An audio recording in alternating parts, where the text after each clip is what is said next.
The moment I admitted to my husband that he could never satisfy me as my past lover had. A suffocating stillness enveloped the room, heavier than any I'd ever known, as if I'd tossed a grenade into the core of our shared existence and braced for the inevitable explosion. His eyes didn't brim with tears, his hands didn't shake, and he didn't unleash the torrent of anger or break anything as I'd expected. Instead, a calm, razor-sharp smile spread across his face, cutting me deeper than any outburst ever could. That smile carried something far more devastating than grief or rage. It was freedom. He stood, carefully folding a shirt into the suitcase he'd already pulled from the closet. In that measured gesture, I realized this wasn't a spontaneous decision to leave.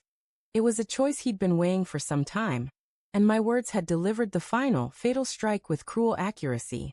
I stumbled over myself to take back what I'd said, blurting out that I didn't mean it, that my temper had betrayed me, that it was a slip of the tongue. But in my heart I knew the truth. Those words had poured from the poison within me, precisely as I'd meant them. There was no way to unsay them now. He didn't argue or respond. He packed with meticulous precision, like a man closing the last chapter of a tale he'd grown tired of long ago. When he zipped the suitcase shut with a slow, deliberate pull, he looked into my eyes and said quietly, "You've finally given me the reason I was waiting for." Then he walked out, his shoulders straight, his step steady, leaving behind a silence so loud it still echoes in my core. I wanted to scream, to fall at his feet, to plead for him to stay. But deep down, I knew he'd already departed long before he stepped through that door. For months, I'd been unkind, pushing him away, comparing him to a man who never truly valued me, testing his endurance with relentless jabs. Yet he'd endured it with quiet dignity, with steadfast love, until I finally broke something in him beyond mending. At first, I told myself he'd come back. No man could leave his wife so definitively, I reasoned. He just needed time to cool off. But days turned into weeks, and weeks melted into months. He wasn't calming down. He was methodically erasing me from his life. Friends we once shared told me he'd closed our joint bank account, funneling his money to a place I couldn't touch. He terminated our lease, removed his name from every shared record. He asked our mutual contacts to keep him out of my turmoil. He even blocked my family on social media. It was as if he wanted no trace of me in his world. And he did it all with an unshakable composure. No tantrums, no public scenes, no bitter words, just a quiet, resolute separation. That silence hurt more than any insult could have. I called him relentlessly, sent endless messages, some begging, some angry, some pretending I didn't care. But his phone stayed silent, his replies non-existent. He decided I no longer warranted his attention. And that truth shattered me in ways I hadn't imagined possible.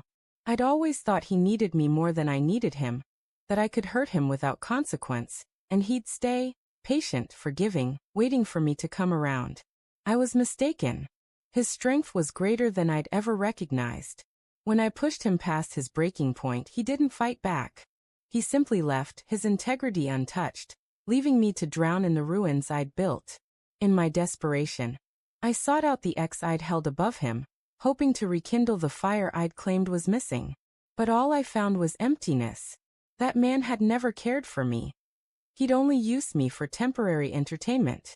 When I appeared at his doorstep, broken and exposed, he laughed, dismissing me as a passing mistake he'd long forgotten. That moment revealed what I'd truly lost. Not just a marriage, but a man who had given me unwavering devotion, care, and stability that no one else could rival. I'd destroyed it chasing an illusion. Now, I wake each day in a bed that feels cold and boundless, scrolling through old pictures of him on my phone like an addict chasing a vanishing high. Every time I pause on an image of his smile, I'm dragged back to that final day. The way he left without a glance back, without begging me to stop him. That memory haunts me more than any nightmare ever could. I sometimes catch sight of him from a distance.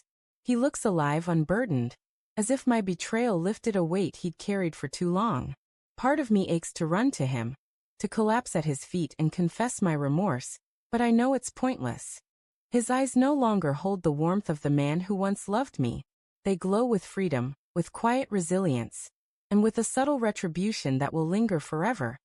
The retribution of flourishing without me, of proving I was never as essential as I thought. I share this story not for sympathy, but because it's the harshest truth I've ever confronted. A single, careless admission can unravel a lifetime of love.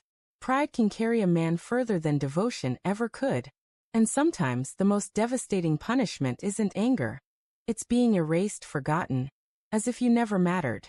I told my husband he could never compare to my ex, but the truth is, my ex never came close to the love my husband offered. Now, with him gone, my heart emptied, my nights endless, I finally understand what true fulfillment was. It was safety. It was loyalty. It was a man who stayed when no one else would. And I threw it away. Now I'm broken in ways I never imagined, left with only the sound of my own voice in the void I created. A silence that will never be filled.